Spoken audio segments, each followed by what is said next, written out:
Bienvenidos a Puerto Cultura. Nos encontramos en Difusora Soriano 1210 AM, Poder de Radio. Iniciamos el programa de hoy para acompañarte, como cada sábado, estés donde estés. Mi nombre es Daniel Corsi, junto a Sandra Rush y Carmen Gabriela Gómez y Melanie Fay y Tito Ramos, y también en la cabina de control, Elías Ortega y Diego Sabela, vamos a estar disfrutando de este programón que tenemos para vos. Recordá que también nos podés seguir en la página web como Puerto Cultura Uruguay y también desde la página web que es www.difusorasoriano.com. Damos comienzo al programa de hoy con Expresión Viva y con Sandra Rush, que nos trae una historia de vida y también de vida en todo sentido, ¿no? Porque nos va a contar sobre cómo esta mercedaria llamada Leila Tuya Martínez, no solamente dedicó su vida, o más de 40 años de su vida, a la arqueología buscando sitios prehistóricos, sino que también lo hizo con su esposo, con Carlos Maeso, que acá vemos cómo las dinámicas, cuando tienen un objetivo común y muy fuerte, salen con éxito adelante, ¿no? Una vida matrimonial, una vida de familia, pero también una vida profesional profundamente dedicada a encontrar respuestas del pasado. Así que interesante lo planteado por Sandra Rush, que te vamos a escuchar con muchísima atención. Muchas gracias, Daniel. Buenas noches, querida audiencia de Difusora Soriano. Días pasados, luego de 20 años, se realizó nuevamente en Uruguay, en la ciudad de Mercedes, el Congreso Nacional de Arqueología, organizado por la Asociación de Arqueólogos, y el trabajo invalorable del licenciado Aparicio Arcaus, arqueólogo, coordinador de la División Museos y Patrimonio de la Intendencia de Soriano. Este evento me trajo a la memoria a una gran mujer, hija de nuestras tierras, que trascendió fronteras ofreciendo sus dones a la búsqueda silenciosa de trozos de vidas pasadas y sus secretos. Ella es Leila Tuya, docente, escritora, científica, investigadora, pionera en la arqueología uruguaya. Leila Carmen Tuya Martínez nació en Mercedes el 3 de octubre de 1909. Estudió magisterio en Montevideo. Trabajó como maestra en la escuela número 4 de Mercedes, hasta que en el año 1942 se casó con Carlos Maeso, se radicó en Montevideo y abandonó la docencia para dedicarse a la investigación, junto a su esposo, de sitios arqueológicos del país, logrando de esa manera una importante colección de piezas arqueológicas. Además de realizar actividades de campo junto a su esposo y acompañarlo en sus viajes y conferencias, desarrolló estudios sobre los materiales cerámicos de la colección. Dio conferencias y publicó trabajos de su autoría. Luego de la muerte de su esposo, Leila creó la Fundación Carlos Maeso Tonocchi y reformó su casa para montar el Museo Arqueológico del Cordón.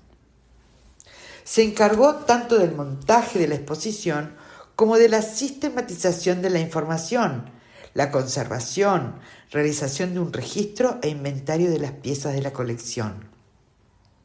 El museo permaneció abierto durante 30 años y recibió la visita del público general, grupos de escolares, estudiantes de secundaria y de grado de las carreras de arqueología, que realizaron sus prácticas con la colección. En 1972 presentó en el primer Congreso Nacional de Arqueología de Uruguay, en la ciudad de Fray Bentos, un informe sobre el material cerámico estudiado por el arqueólogo Carlos Maeso.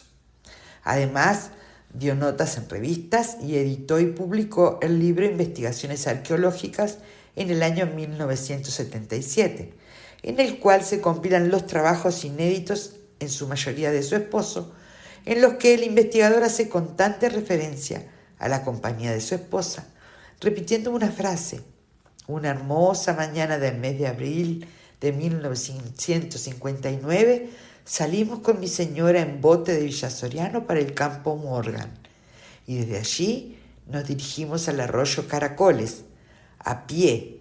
Encontramos diseminados fragmentos de cerámicas, labrados, finos y gruesos, fragmentos de urnas, material de hueso, la mayoría de las piezas destrozadas, una pieza original de hueso desgastada. Es innegable el reconocimiento de Carlos Maeso a la labor de su esposa en el trabajo de campo realizado. Sin embargo, en 1980, Leila publica un libro de su autoría titulado Cerámica indígena de la República Oriental del Uruguay, consideraciones sobre la cerámica de yacimientos arqueológicos investigados en los departamentos de Colonia, Soriano, Río Negro. Allí realiza el análisis de los materiales cerámicos de la colección, el que está acompañado de dibujos realizados por ella. Expresaba que era impositivo el deber de realizar una breve reseña sobre las cerámicas sistemáticamente conseguidas por su esposo, el arqueólogo Carlos Maeso, y por ella, en las estaciones indígenas de La Blanqueada, Rincón de la Higuera, Isla del Naranjo e Infante, en el campo Morgan, Arroyo Caracoles e Isla del Vizcaíno.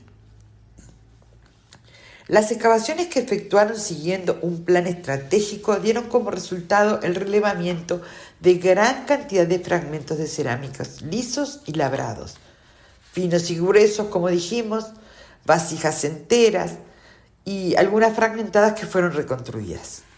En 1996, año del fallecimiento de Leila, la colección fue declarada Monumento Histórico Nacional bajo el nombre de Colección Carlos Maeso, por medio de la resolución 1019 del año 1996, invisibilizando por completo su labor en la conformación e investigación de la colección, así como a su documentación, conservación y socialización a través de la difusión en escuelas y de la musealización.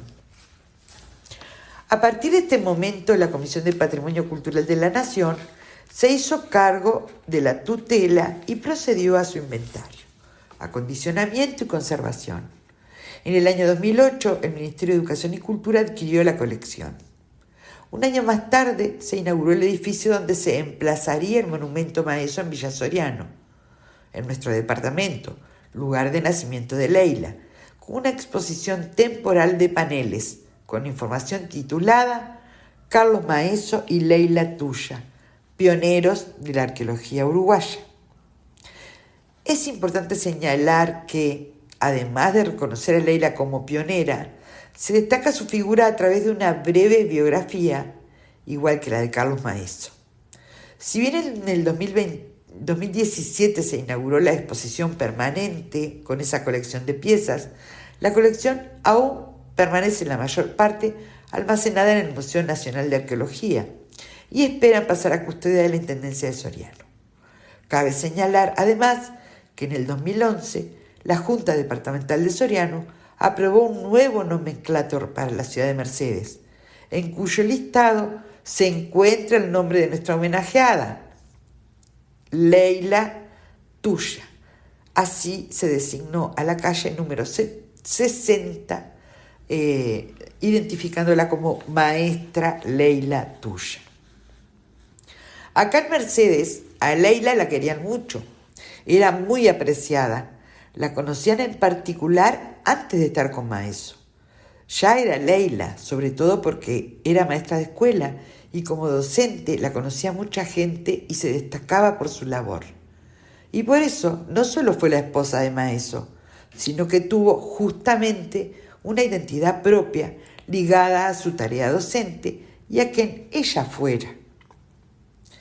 No debemos olvidarla en su etapa de trabajo por y para la arqueología.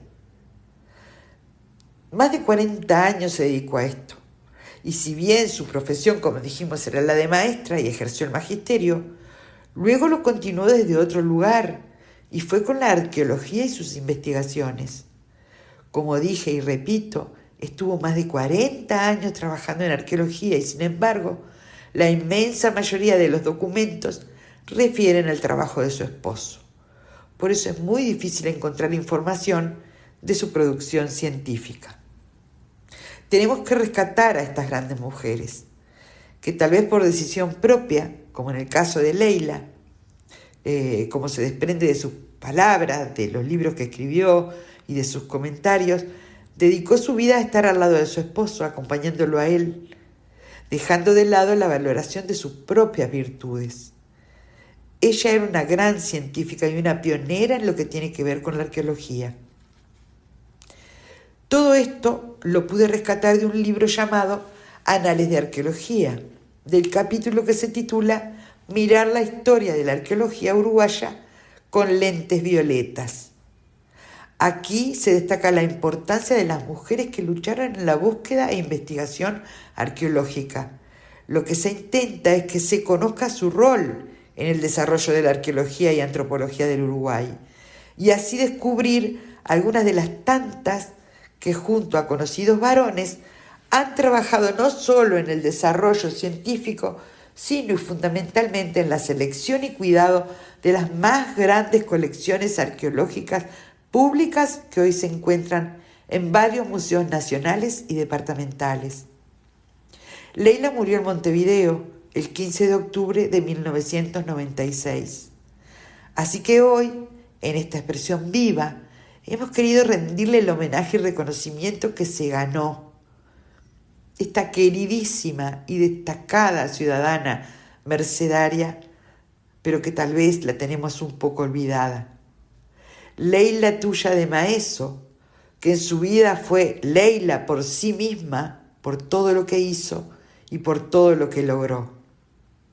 Depende de nosotros devolverle ese lugar y ese valor. Buenas noches a todos, espero que hayan disfrutado esta columna, sigan en Puerto Cultura y luego tengan un buen descanso. Nos encontramos el próximo sábado descubriendo más vidas maravillosas. Gracias por estar ahí. Continuamos en Puerto Cultura, nos estás escuchando, mejor dicho, desde Difusora Soriano 1210 AM y recibimos en la entrevista de la semana a Pablo Eguren. Bienvenido, Pablo, a Puerto Cultura. Bueno, un gusto, Daniel, y estar en contacto contigo, con la audición y con la audiencia. Así que es un placer poder estar bien compartiendo con. Bueno, Pablo, a ver, tú sos autor de dos poemarios, hasta donde sé de ti, Peregrinos del Silencio del año 2023, La Ciudad del Miedo. También hay un ensayo sobre Julio Casal, que es tu abuelo, o fue tu abuelo, poeta de dos mundos, ¿es correcto? Sí, y ahora acabamos de publicar, junto con Estuario, la pequeña editorial Alfar, que es la que yo tengo, sí. un poemario que se llama Si yo ya hubiera resucitado, sí. Vida e inéditos de Selva Casal, sí. de mi autoría. Sí. Ahí cuento algún relato de distintas etapas de la vida de Selva Casal, que era mi madre. Exacto. Esta es la presentación va a ser el jueves 14 de mayo en el Museo Figari a las 18:30. Así que quienes estén en Montevideo, bueno, están invitados a la presentación de Pablo Eguren con este. Es un poemario. Son poemas inéditos de la poeta, más toda una historia personal de la poeta. Sí. Entonces, yo creo que es muy importante que aquellos creadores, que no solamente se les conozca por su creación, sino por su vida. A veces sabemos muy poco de los creadores en cuanto a sus vidas, exacto, sus alegrías, sus tristezas, sus padeceres, ¿verdad? Pablo, te hago una pregunta que me llama mucho la atención. ¿Por qué esperaste tanto tiempo para dedicarte a la escritura? Porque, claro, no dijimos al comienzo, pero tu actividad profesional estuvo en el derecho, o sea, como juez durante muchos años, también como escribano. O sea, ¿por qué te postergaste? ¿O no? o fue una Sí, decisión? no, yo creo que los seres tenemos muchas vidas. Ujú, Tenemos que reconocerlas. ujú, Y la vida nos lleva por caminos que cumplimos distintas funciones, menesteres. Y, y, y bueno, a mí me llevó por el camino de la judicatura, más de 30 años, y me jubilé en el año 2020 y ahí, pandemia por medio, atiendo a mis padres que estaban muy viejitos. Mi padre tenía 96 y ujú, mi madre 93. ujú, Selva Casal fallece en noviembre de ese año, ujú. yo me fui en marzo, y mi padre a los 9 meses siguientes del año siguiente. Entonces, y ahí comencé con Álvaro Rizzo, Ujú, una actividad de realizar una antología sobre Selva Casal, ujú, a instancias de él. Y ujú, bueno, nos corregimos con mi hermana Virginia, y salió la antología al año. Y mientras tanto, en Buenos Aires también me pedían de Selva Casal ujú, eh, la posibilidad de hacer la antología, cosa que accedimos enseguida, y fue todo, por supuesto, a costa de ellos, con un gran éxito. La antología se llama El mundo es simplemente un alarido, la Argentina. ujú. Entonces, y la uruguaya, si yo hubiera estado, yo estuve en este lugar, eh, ahora se me confundí, pero son, si ya hubiera estado en este lugar que no conozco, si ya Ujú, hubiera estado en este lugar que no conozco. ujú. Son versos de la propia autora, Claro. que tiene esa poesía tan íntima y tan desgarrante, que muchos de sus versos son títulos de libro, Ujú. o pueden ser títulos de libro. Pueden ser, sí, sí, sí. Bueno, ahí así empecé. Después empecé a trabajar sobre mi abuelo, Julio J. Casal, y su vinculación con España, su revista Alfar, que fue una Ujú, revista muy importante de la primera mitad del siglo XX. ujú, El libro tiene en la carátula un dibujo de Dalí, a Julio J. Casal cuando era cónsul en España y iba a reunirse con los muchachos de la residencia de estudiantes en Madrid, que ya eran muchachos muy jóvenes, que desconocidos, ujú, que uno se llamaba Dalí, otro se llamaba Federico García Lorca, otro se llamaba Buñuel, ujú. estaba Barradas, que era como un hermano. Barradas, desde la infancia, la primera adolescencia, fue muy amigo y como hermanos se llamaban, con Julio J. Casal. Y bueno, ahí publicó también parte de los poemarios de Casal, publicó su historia, también personal, de todos sus luchas Ujú, y los momentos buenos y aquellos de los otros, cuando fue perseguido por la dictadura de Terra, ujú, al igual que Selva, que fue destituida también por la dictadura militar acá en el ujú. Uruguay. Y bueno, así que realmente es una puesta a punto de lo que es la historia de los creadores en general.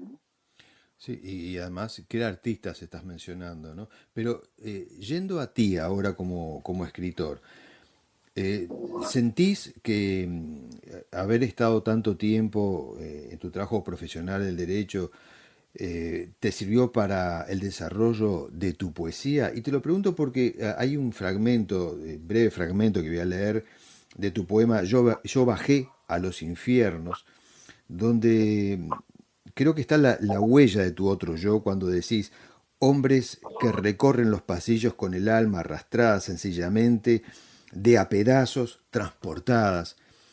Hay otros pasajes ahí que uno creo que puede identificar esa síntesis, ¿no?, de lo vivido de repente en audiencias o en ese contacto con problemas sociales. ¿Es así? Sí, indudablemente es así.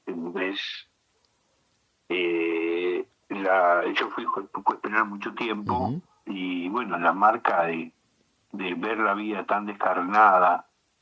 Además, el juez penal que tenía una intervención directa en toda la investigación, antes, no es ahora, pero antes sí, era un trabajo de que siempre estaba pronto, había a las 3 de la mañana, habría que ponerse los pantalones y salir en medio del matorral o de lo que fuere para encontrar y ver qué había pasado con un cuerpo que había aparecido. Así que, y bueno, homicidios, cosas terribles, Sí, sí. pero también teníamos la visita de cárceles. También. Lo hacíamos todos los meses y bueno, y un poco ese poema refleja eso, ¿no? Lo que es la vida en el sistema carcelario, que es tan desgarrante, en que son hombres como que están mutilados por la vida, ¿no? Mutilados por la sociedad. Sí, sí. Es lo que yo siempre pensé que yo era un miembro de una capa social que juzgaba a otra capa social, y que muchas veces teníamos parámetros distintos. Yo siempre digo, hay gente en Uruguay que trabaja de XX y otros trabajan de ladrón. Sí, exacto. Porque ya son varias generaciones, viven de eso. Exacto, sí, sí. Entonces, es muy difícil poder cortar esa cadena ya que es ancestral en una actividad que realmente vulnera a la sociedad, ¿no?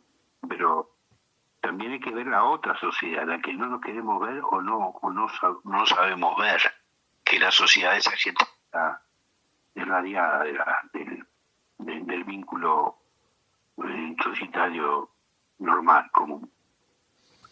Sí, es así. Sí, es así, es como que pienso, ¿no? El derecho es una ciencia social que creo que conecta de alguna forma con la creatividad, ¿no? Como si fuera un motor para buscar soluciones jurídicas. Y eso de alguna manera también te va metiendo dentro de la problemática de cada uno y hace que, bueno, que en tu caso de repente manifiestes todo eso hacia lo artístico. Sí, sí, más que nada la posibilidad de poder escribir es más allá de sí, es una forma de creación, pero también una forma de subliminal, ¿no? De expresión interior, ¿no? Interior del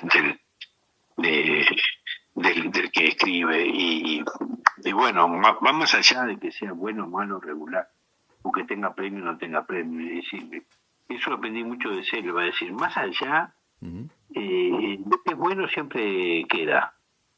Y después hay muchas cosas que gente que escribe que es muy importante que escriba, pero que tiene otra suerte, ¿no? Sí, sí.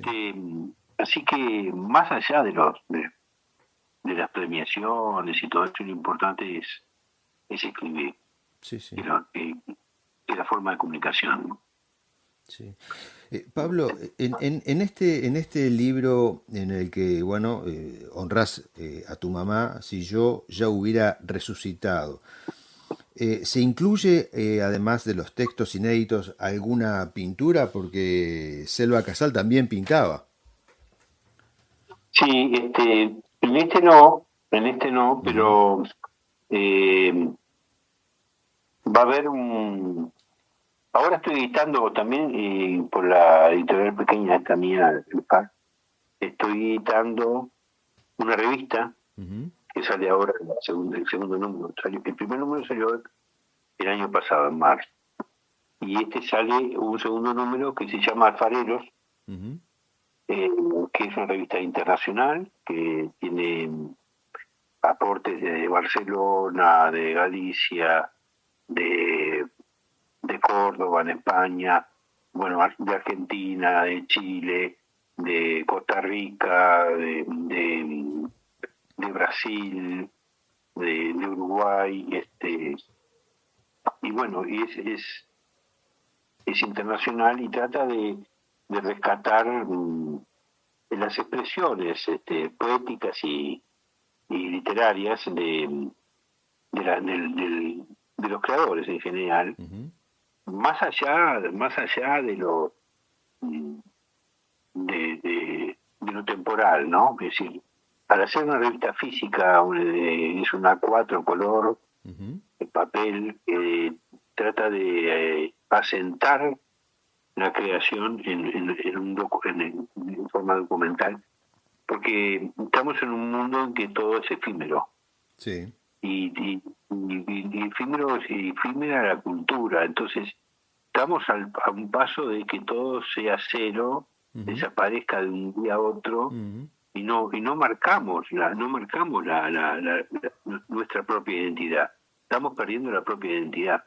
Y bueno, de eso trata Revista Física, ¿no? De poder volver o sostener como si fuera una trinchera el derecho a que la cultura tenga un sustento físico. Sí, ahí mencionás algo interesante con respecto a cómo de repente muchas personas se manejan con la escritura y la cultura hoy, ¿no?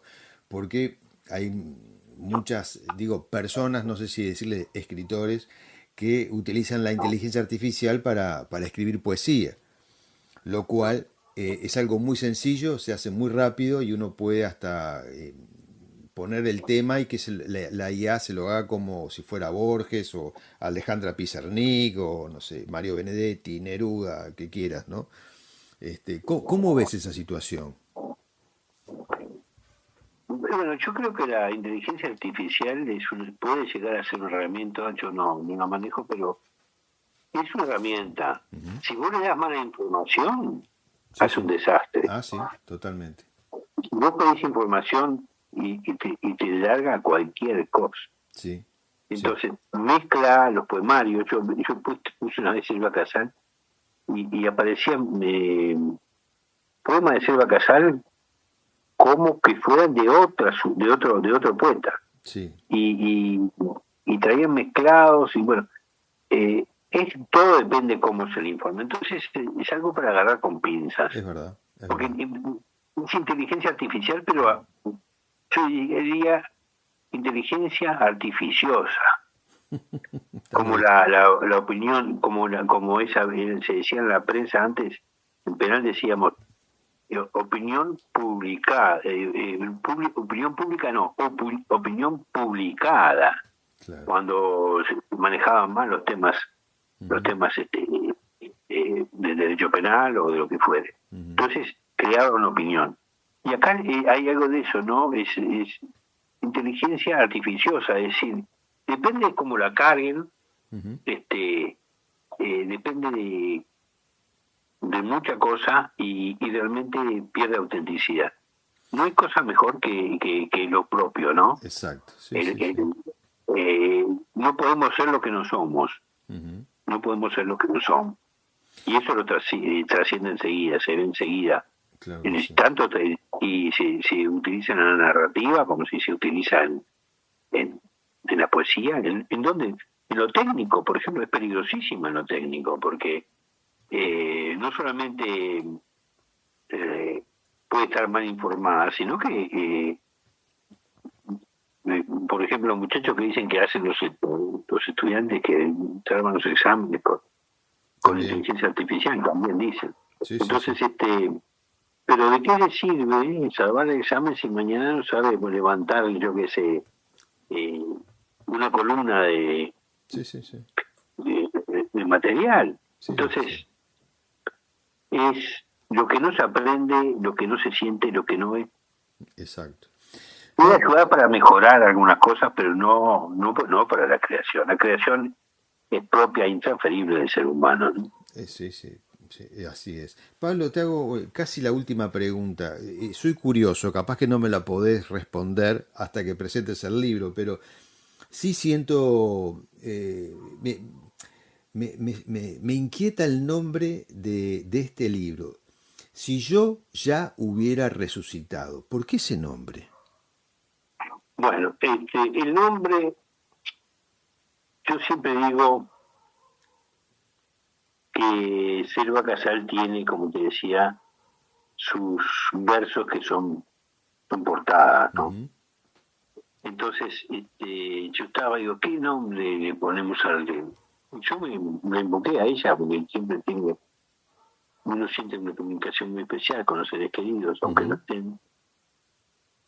Y abrí un poemario de ella y decía algo así: si yo ya hubiera resucitado, si todo esto que vivo ya lo hubiera vivido, Ujú. en otro lugar un día, ¿quién se asomará por mí a la muerte? Esa era una parte del poema de Silvio Casal. Y eso fue lo que me inspiró para poner ese libro. Pero además, el año que viene se cumplen 100 años de su nacimiento, Ujú. así que también este libro es una previa presentación de Selva Casal, una actualización de Selva Casal, una humanización de Selva Casal Ujú. en lo que fue su vida, y con poemas este, que se agregan, y que fue después un trabajo enorme que hicimos con William Johnston. Vimos una cantidad de poemas Ujú. y así tratamos de seleccionar los que entendimos que no estaban, ¿no? Ujú. Hay un poema que estamos publicando que es parte de otro publicado a Selmar Michelini. Ujú. Entonces voy a leer porque es una nueva versión del poema que está publicado por ella, y te voy a leer una fracción. Dice: veo correr la sangre, siento girar la tierra con sus celdas, sus manicomios, brotan pólizas de seguro, hojas ángeles, veo un hombre asesinado, está llorando, su sangre está cubierta de moscas, su sangre torturada se levanta y llena las paredes de rosas. Así comienza ese poema. Fuerte, ¿no? Sí, la poesía de Cero Catales Sí, es muy, como decías tú, muy poderosa, ¿no? En sí, lo que es sí, la, la situación, la adversidad, ¿no? sí, hay que destacar también. No, Sí, hola. digo que hay que destacar también que la poesía de Selva Casal continúa vigente, no solo en nuestro país, sino que también tiene una gran acogida en la Argentina. ¿A qué se debe? Bueno, y vos sabés que los grandes lectores de Cero Casal son los muchachadas, la gente joven. La antología que publicamos si yo, el mundo es simplemente un alarido, mirá qué título, Ujú. si se da alarido, este, ahí nosotros, eh, se agotó. La poesía acá, cuando publicamos acá también, la poesía en Cero Casal se agota. Ahora está publicando en México, yo acabo de llegar de México, Ujú. y la está publicando el Fondo de Cultura Económica, otra antología. Y bueno, en México fui a donar todo lo que fue la revista El Far, los 30 números de la época montevideana, que fue realmente una revista importantísima uruguaya, que ha sido muy poco estudiada por los uruguayos, Ujú. casi nada, y realmente una producción importante. Ya en México, acá la acabo de donar, y ya hay 2 estudios especiales sobre la época uruguaya de Alfar, Ujú. con gran importancia y con una gran valoración por parte de toda la intelectualidad mexicana. Está en Ujú. el Colegio de México, que es monumental, porque es una institución no solamente docente, sino de investigación, Ujú. con, con especialidades muy acotadas de investigación. Y bueno, así que he venido muy contento La verdad que de, sí, de la transmisión que hicimos, y que Alfar también esté en otra dimensión, ¿no? la verdad que sí. A Eh, veces, sí, a veces los uruguayos somos muy, ¿cómo te podría decir? Muy pobres en rescatar lo nuestro, ¿no? Sí, Eso pasa mucho. nos cuesta reconocernos y tenemos muy buenos exponentes. Pablo, te agradecemos haber estado estos minutos, que hubiéramos deseado que fueran más, pero bueno, quizá hablemos más adelante. Sí le recordamos al público que el 14 de mayo a las 18:30 se presenta este libro, Si yo ya hubiera resucitado, que tiene las poesías, podemos decir que inéditas, de Selva Casal. Esto es en el Museo Figari, en Juan Carlos Gómez, 1427. ¿Es correcto, Pablo, todo lo que dije? Sí, sí, pero sobre todo lo más interesante es la vida de Silvia Casal. La vida, exacto. Su poesía es buenísima, pero no se conoce la vida de los autores. Mm, Y bueno, ahí todas sus vicisitudes, cuando fue destituida, mm, cuando se autoexcluyó en Solimar, mm. cuando nació, la vida con su padre, cuando lo destituyeron a su padre, su sacrificio. Exacto, ella también hizo penal en su momento porque era abogada, Ajá. hizo penal, después fue secretaria de letrada de un juzgado civil. Ujú.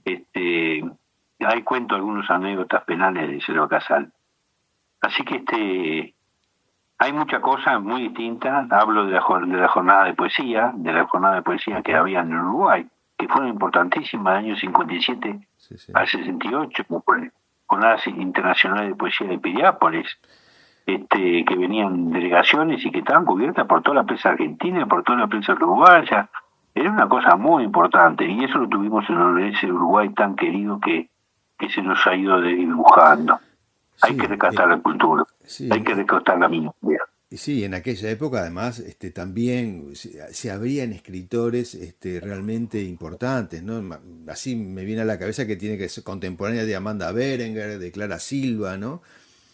Este, Exactamente, real- pero sí, es realmente importante, ¿no? mm, sí, sí, Rescatar esa jornada sí, sí, que fueron auspiciadas por el Ministerio de Instrucción Pública, ujú, Comisión de Turismo, Consejo Departamental de Montevideo, Junta de Montevideo, Junta de Maldonado, sí, de sí, Piriápolis, los centros hoteleros, toda la sociedad civil ujú, y el Estado sí, sí, sí, se coadyuvaban para poder realizar esas jornadas increíble, sí, que sí, eran muy importantes. Y ujú, bueno, en el año 57 comienzan con un homenaje a Julio Herrera Reci, sí, Gabriela Mistral y Julio J. Casal. mira, sí, sí, Realmente esa creación que fueron creadas por Juvenal Ortiz Aralegui, sí, que sí, estuvo en el 57 y 58, después falleció. sí, sí, Pero está Mariano Olivera Hugo, sí, sí, Rubio, Vicente Basomaglio, Cipriano Vitureira, Emilio Oribe, sí, una gente Sarrilli, Julio increíble, Casal, Marosa Di Giorgio, Marosa, sí, Nidia Di Giorgio, Antonio.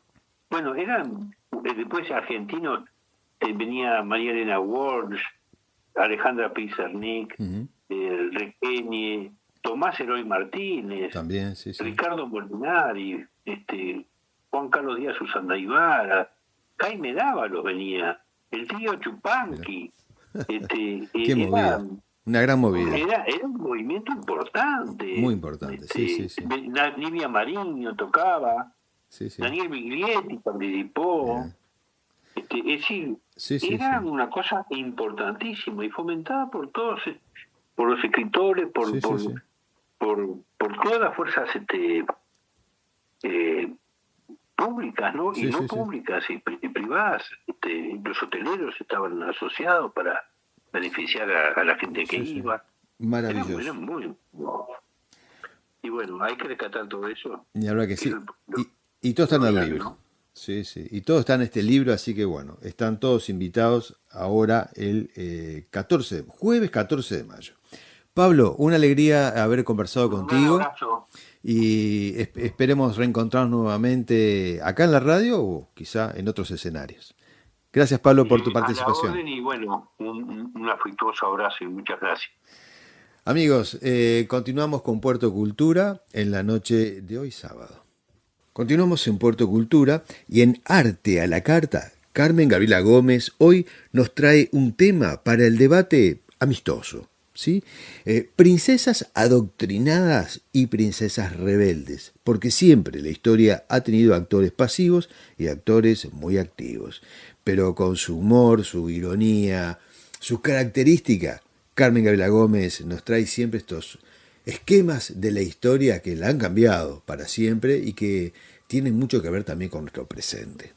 Hola, hola, ¿qué tal, queridos oyentes de Puerto Cultura? Hola, Sandra, Daniel, Melanie y el resto del equipo que sábado a sábado se esfuerzan por llevarles el mejor material a sus hogares, a sus radios, a donde ustedes se encuentren escuchándonos. Bueno, muy bien, vamos a seguir entonces con el plan del chusmerío de antaño y un poco mi posición en relación al tema ¿no? Que tanto me apasiona, que es la literatura histórica. Y a mí me pasa que muchas veces cuando hablamos de príncipes, de princesas, en esto de que se escucha, ¿no? Por momentos decir la princesa de la casa, el príncipe, en pleno siglo XXI, fantasear con esa posibilidad, no sé, me hace un poco de ruido porque la realidad de los mortales es otra, por lo menos de los que no vivimos en la aristocracia y pretendemos ponerle un título a los más pequeños de la casa sin la menor intención de ofender ni de adoctrinar, pero de alguna manera yo recuerdo a título personal, siendo niña, yendo a ver las viejas películas de Disney, de La Cenicienta, Blancanieves. ¿Quién no soñó con vivir en un castillo rodeado de lujos, sin carencias económicas, con todas las posibilidades terrenales a disposición?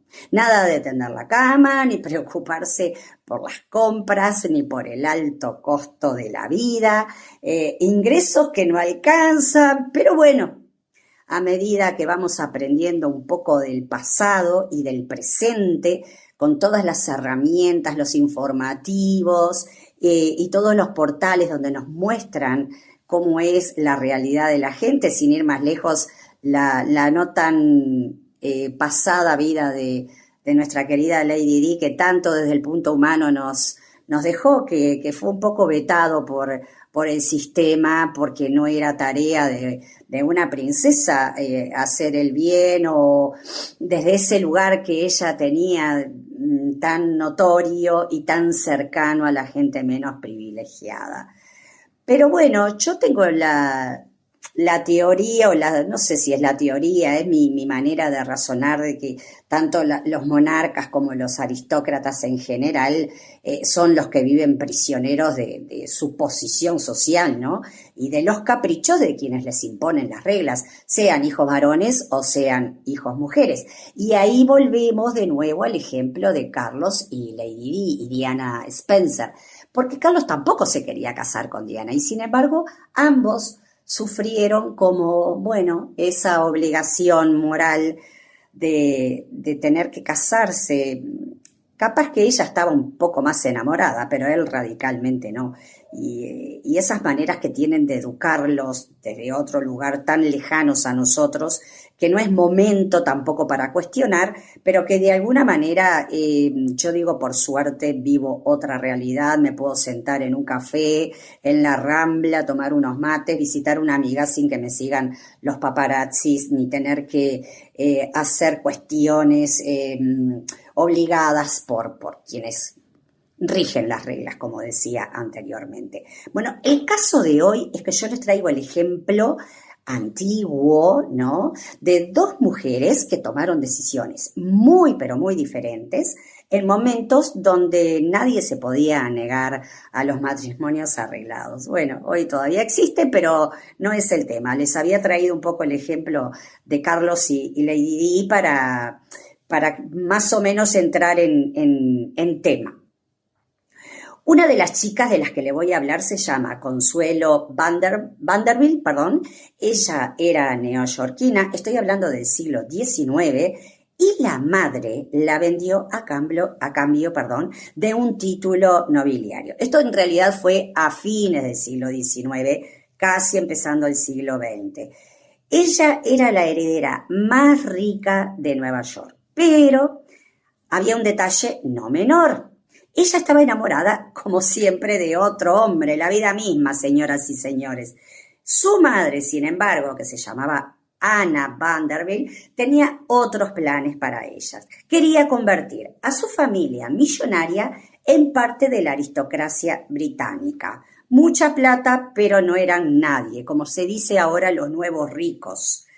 El objetivo, bueno, era casarla con Charles Spencer Churchill, quien era dueño del enorme Benjamin Palace, que estaba arruinado como muchos aristócratas de su época.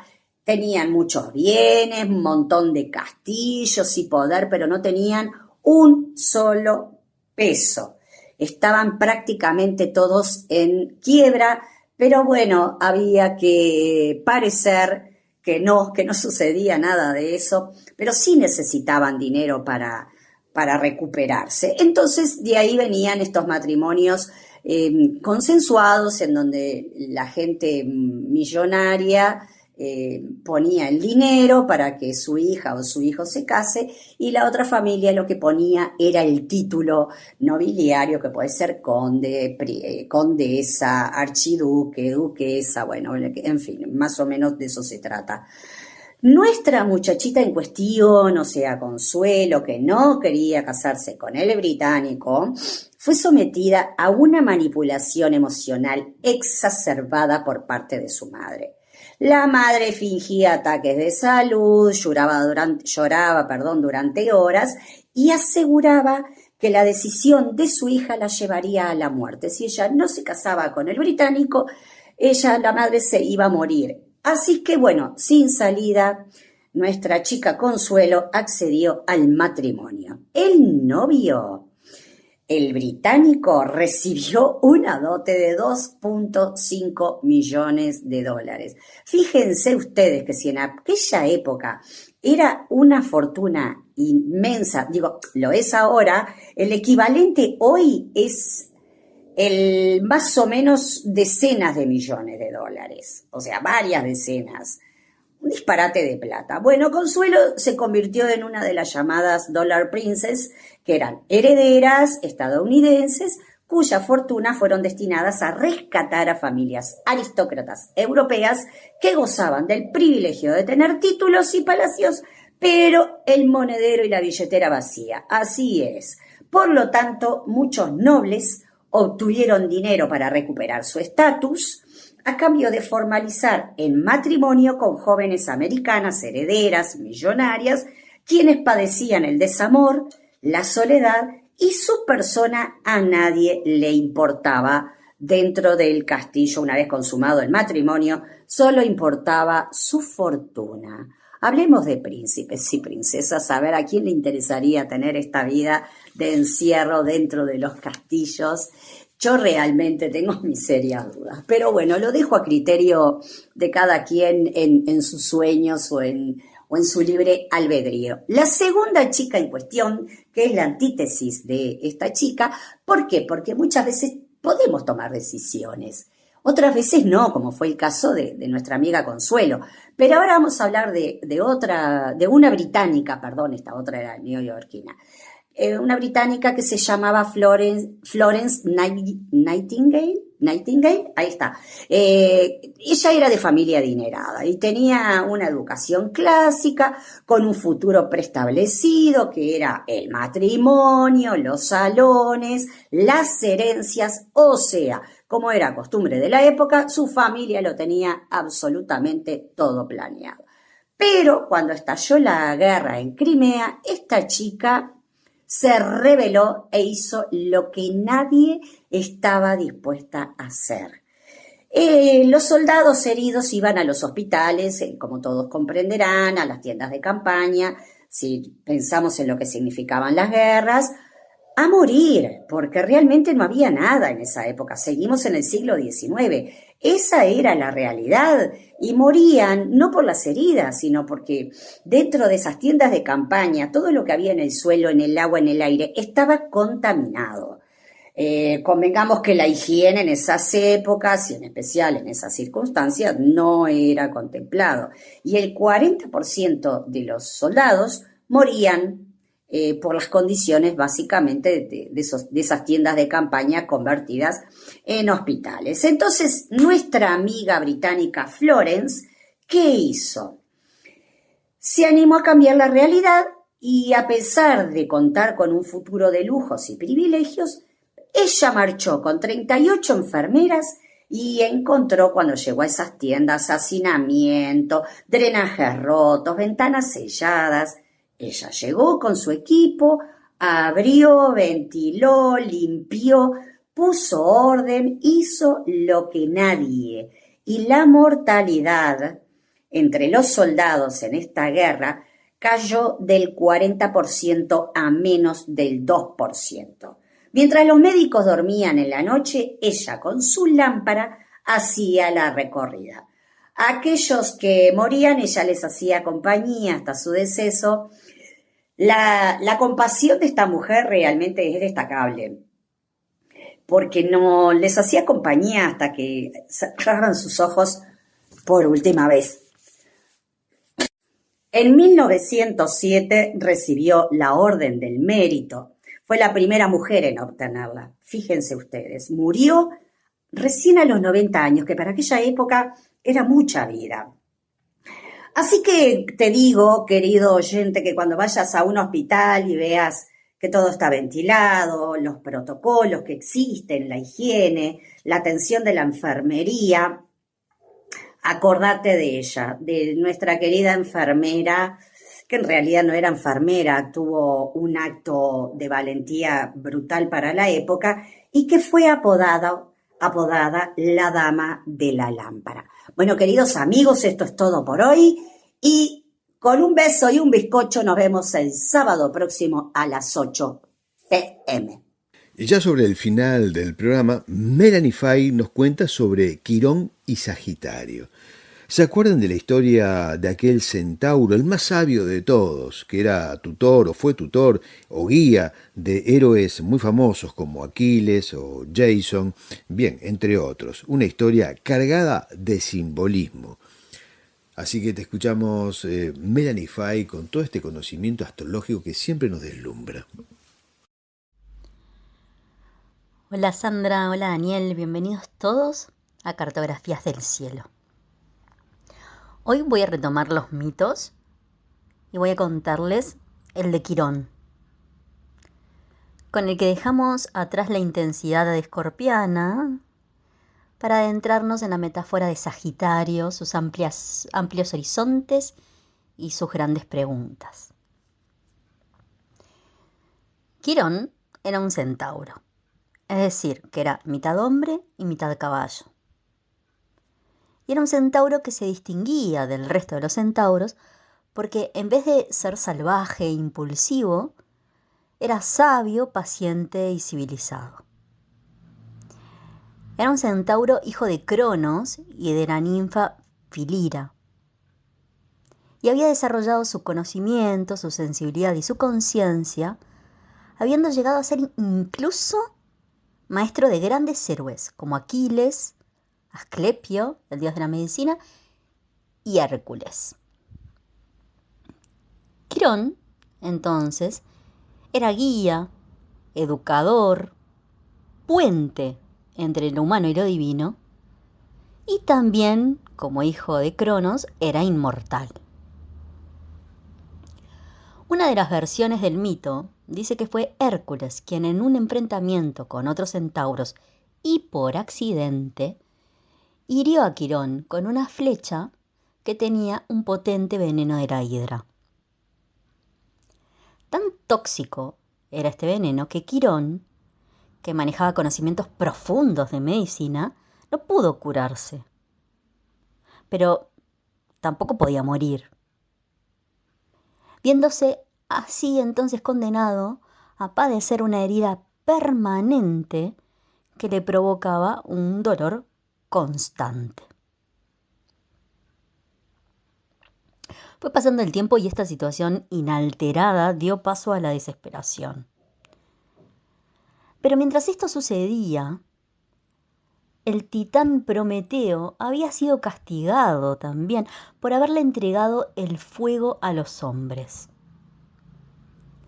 En esta circunstancia, Quirón se entera de esta situación del Titán y piensa en una solución que lo liberase al Titán de su castigo y a él mismo de su sufrimiento eterno. Y es así que renuncia a su inmortalidad y se la entrega a Prometeo. Los dioses, conmovidos por esta situación, deciden homenajearlo poniendo la constelación de Sagitario en el cielo, cuyo símbolo es un centauro con una flecha apuntando a lo alto. Sagitario dentro de los signos es un signo de fuego, pero no es el fuego de inicio de Aries, por ejemplo, sino que es la antorcha que guía, que ilumina caminos.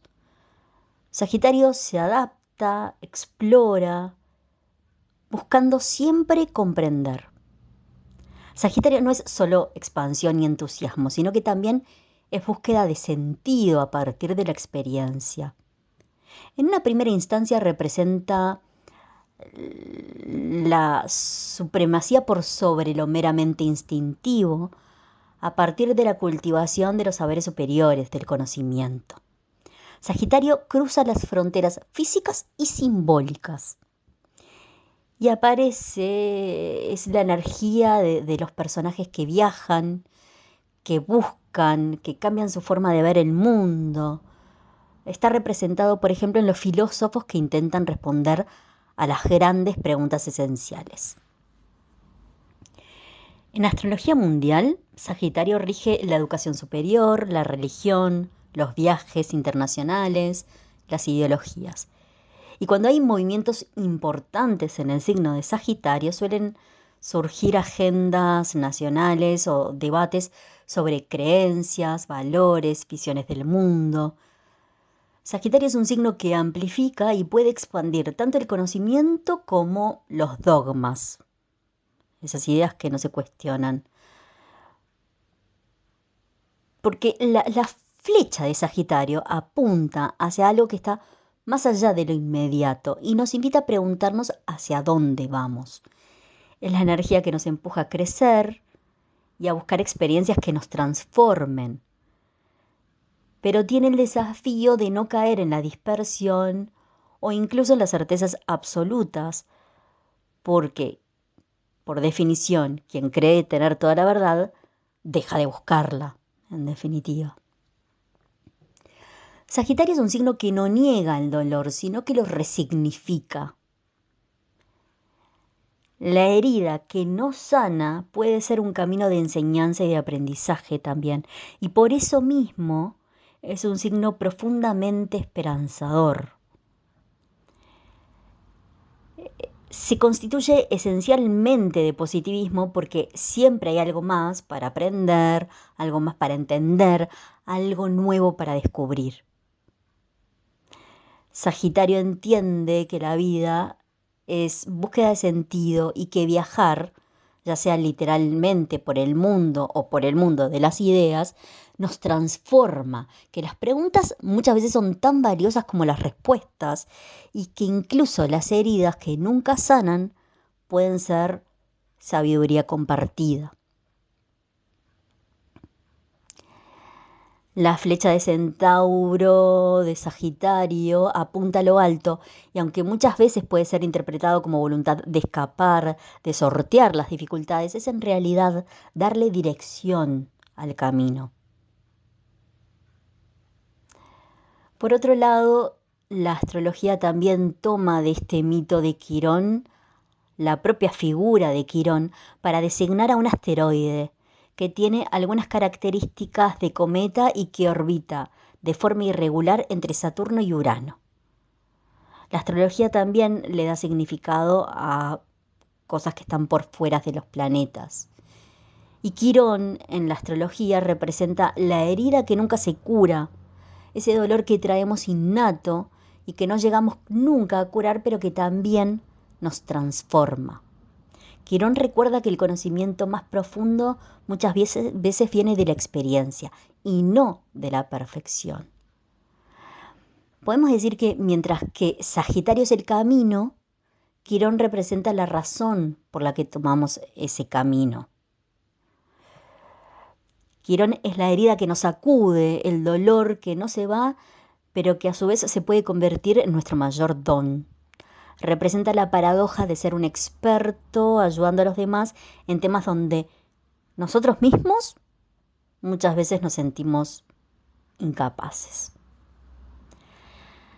Hasta acá llegamos hoy con Cartografías del Cielo. Los espero la próxima con una nueva explicación de las influencias planetarias en nuestro día a día. Mi nombre es Melanie Fay y les doy las gracias por estar del otro lado. Hemos llegado al cierre del programa de hoy y zarpamos de Puerto Cultura en la búsqueda de nuevo material para el próximo sábado y así disfrutar junto a ustedes de otras aventuras literarias. Pero antes de despedirnos, le agradecemos a quien nos visitó, al doctor y al escritor Pablo Eguren Casal, quien estará presentando su nuevo libro la semana que viene, el jueves 14, en el espacio del Museo Figari. Así que recuerden, si están por Montevideo, de ir a visitarlo, y si quieren ir a visitarlo desde acá, desde Soriano, por favor, vayan, no se lo pierdan. Así que en mi nombre, Daniel Korch, en nombre de Sandra Rush, en nombre de Carmen Gabriela Gómez, de Melanie Fay, de Elías Ortega y de Diego Sabela, le decimos chau. Gracias por acompañarnos una noche más, pero no se vayan porque Difusora Soriano continúa con la mejor programación del fin de semana.